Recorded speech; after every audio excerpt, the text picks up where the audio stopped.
بسم الله الرحمن الرحيم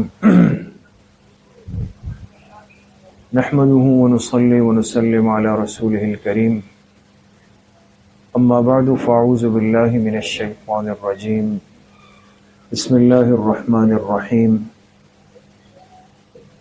إنا عرضنا الأمانة على السماوات والأرض والجبال فأبين أن يحملنها وأشفقن منها وحملها الإنسان إنه كان ظلوما جهولا وقال رسول الله صلى الله عليه وسلم من صام رمضان إيمانا واحتسابا غفر له ما تقدم من ذنبه ومن قام رمضان إيمانا واحتسابا غفر له ما تقدم من ذنبه صدق الله وصدق رسوله النبي الكريم اللهم صل على سيدنا ومولانا محمد وعلى آل سيدنا ومولانا محمد وبارك وسلم۔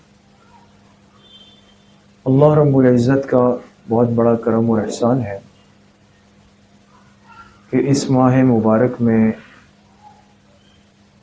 تراویح جیسی مبارک اور قیمتی عبادت میں اللہ پاک کے کلام کی تکمیل ہوئی ہے۔ اللہ پاک اس ختم قرآن کو اپنی بارگاہ میں انتہائی درجے میں قبول فرمائے اور ہم سب کے لیے باعث مغفرت اور باعث خیر فرمائے۔ یہ مہینہ قرآن کریم کے اترنے کا بھی مہینہ ہے اور یہ قرآن کے تلاوت کا بھی مہینہ ہے، قرآن سے ایک نسبت اور تعلق اور محبت کا مہینہ ہے۔ اس لیے ہر انسان اپنی کیفیت کو خود سمجھ سکتا ہے کہ باقی مہینوں کے مقابلے میں جب رمضان شروع ہوتا ہے تو خود بخود ایک رغبت ہو جاتی ہے، اللہ پاک دل میں ایک شوق ڈال دیتے ہیں قرآن کی تلاوت کا۔ انسان کا دل چاہتا ہے کہ میں اس مہینے میں قرآن پاک کی تلاوت کر لوں، زیادہ سے زیادہ پڑھ لوں، ایک عشرے میں ایک ختم کر لوں، 15 دن میں ایک ختم کر لوں، 3 دن میں ایک ختم کر لوں۔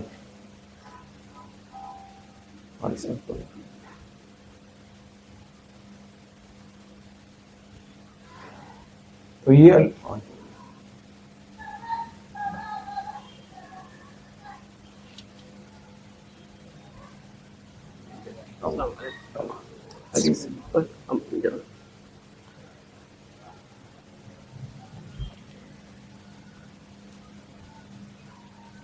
یہ اللہ کی کلام کی ایک عظمت ہے جو اللہ اپنے بندوں کے دلوں کے اندر ڈال دیتے ہیں۔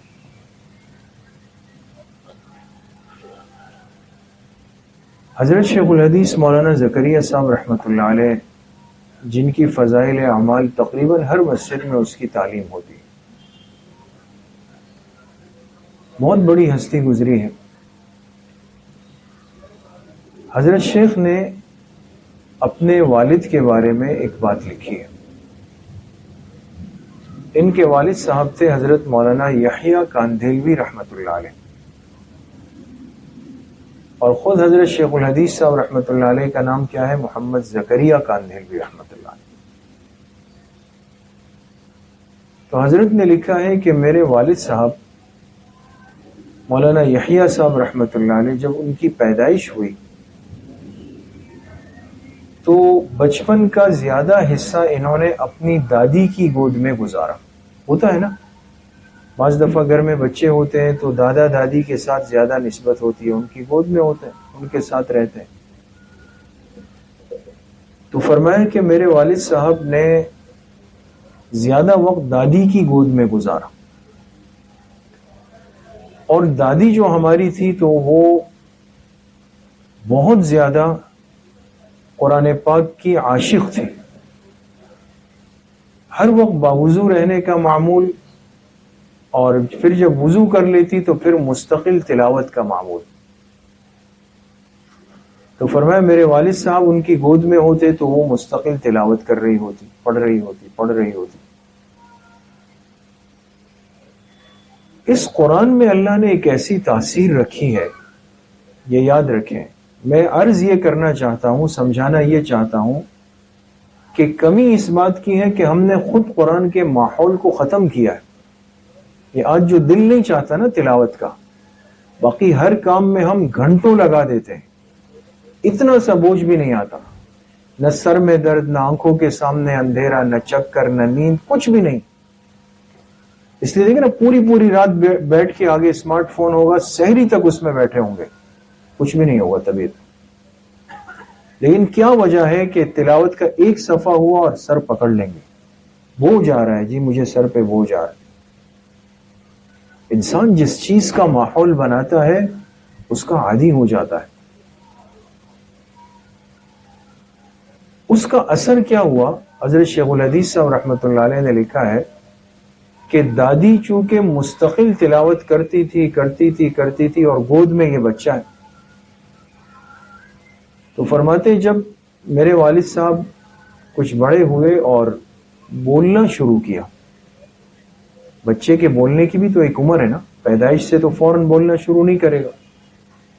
تو جب انہوں نے بولنا شروع کیا اور صحیح الفاظ کی ادائیگی شروع کی، تو فرماتے میرے والد صاحب کو اس عمر میں قرآن کے 2.25 پارے حفظ یاد تھے. 2.25 پارے. حالانکہ اس بچے نے تو ابھی قاعدہ نہیں دیکھا، قاری صاحب کو نہیں دیکھا، مکتب نہیں دیکھا، مدرسہ نہیں دیکھا، پورا بولنا شروع نہیں کیا، یہ 2.25 پارے کیسے حفظ ہو گئے؟ کہ وہ دادی کی گود ہے. قرآن کو اس گود میں اتنا سنا اور وہ کان میں صرف قرآن کی آواز ہی اندر جا رہی تھی. اس لیے دیکھیں نا، چھوٹے چھوٹے بچے جو چیز سنتے ہیں، کل آپ کو بولنا نہیں پڑے گا، وہ آ کے آپ کو خود سنائیں گے، اور ہم خوش ہو جاتے ہیں کہ دیکھو اس نے یہ بھی کہہ دیا، وہ بھی سنا دیا، وہ بھی سنا دیا، اس نے تو آج یہ بھی سنا دیا. جو چیز گھر میں چل رہی ہے، جس کا ماحول ہے، وہ چیز بچہ خود سیکھ لیتا ہے، اس کو بولنا نہیں پڑتا. قرآن کا ماحول مل گیا تو وہ بچہ جب بولنے لگا تو اس کو 2.25 پارے حفظ یاد تھے. اس لیے میرے عزیزوں، دوستوں، بزرگوں، آج کمی صرف اس بات کی ہے کہ ہم اپنے ماحول کو خود سے درست کرنا نہیں چاہتے. جب ماحول نماز کا نہیں بنا تو نماز کے لیے دل آمادہ ہی نہیں. فجر میں ہم کیسے اٹھیں گے جب نماز کا ماحول گھر میں بنا ہی نہیں؟ جب تلاوت کا ماحول بنا نہیں تو گھر میں بچے، بچیاں، بیوی، شوہر یہ تلاوت کیسے کریں گے؟ دل ہی نہیں ہوگا اس چیز کو. اب دیکھیں نا، رمضان کا مہینہ ہے، ماحول بن گیا، روزے رکھنا آسان ہو گیا. لیکن یہی رمضان سے ایک دن پہلے ہمارے لیے ایک نفلی روزہ رکھنا کتنا بھاری اور مشکل ہے. یہ تو انسان کی آنکھ اس بات کا مشاہدہ کر رہی ہے، عقل انسان کو سمجھا رہی ہے کہ جس ماحول کے اندر انسان آ جاتا ہے اس چیز کو پورا کرنا انسان کے لیے بہت آسان ہو جاتا ہے. تراویح کا ماحول ہے، جیسے سنا بھائی اس چھت پہ تراویح ہوئی، اس چھت پہ ہوئی، اس چھت پہ ہوئی، مسجد میں کئی جگہ پہ چل رہی ہے، محلے میں کئی جگہ پہ چل رہی ہے. لیکن تراویح کا، قرآن کے سنانے کا، حافظ صاحبان کا ایک ماحول بن گیا. جب ماحول بن گیا تو ہمارے لیے 20 رکعت تراویح میں کھڑے ہو کر قرآن سننا آسان ہو گیا. تو بات صرف اتنی سی ہے دوستو، لمبی چوڑی بات نہیں. انتہائی مبارک اور انتہائی قیمتی مہینہ چل رہا ہے، اور کس تیزی سے گزر رہا ہے. یعنی آپ اندازہ لگائیں کہ آج 15 روزے پورے ہو چکے ہیں، آدھا نصف رمضان گزر گیا، محسوس بھی نہیں ہوا. اتنی خاموشی کے ساتھ جا رہا ہے، باقی بھی چلا جائے. خوش نصیب وہ ہے جو اس مہینے کے ایک ایک لمحے کی، ایک ایک ساعت کی قدر کرے، اوقات کو محفوظ بنا دے. وہ سارے کام جو ہم نے باقی 11 مہینوں میں کیے ہیں، اگر تو وہ اس مہینے میں بھی چل رہے ہیں تو پھر رمضان اور غیر رمضان کا فرق کیا ہوا؟ اس کے لیے تو پھر آگے باقی 11 مہینے آ رہے ہیں دوستوں. اس مہینے کو محفوظ کر لیں، ایسی فکر ہو جائے کہ اس مہینے کا ایک ایک لمحہ قیمتی بن جائے، محفوظ ہو جائے.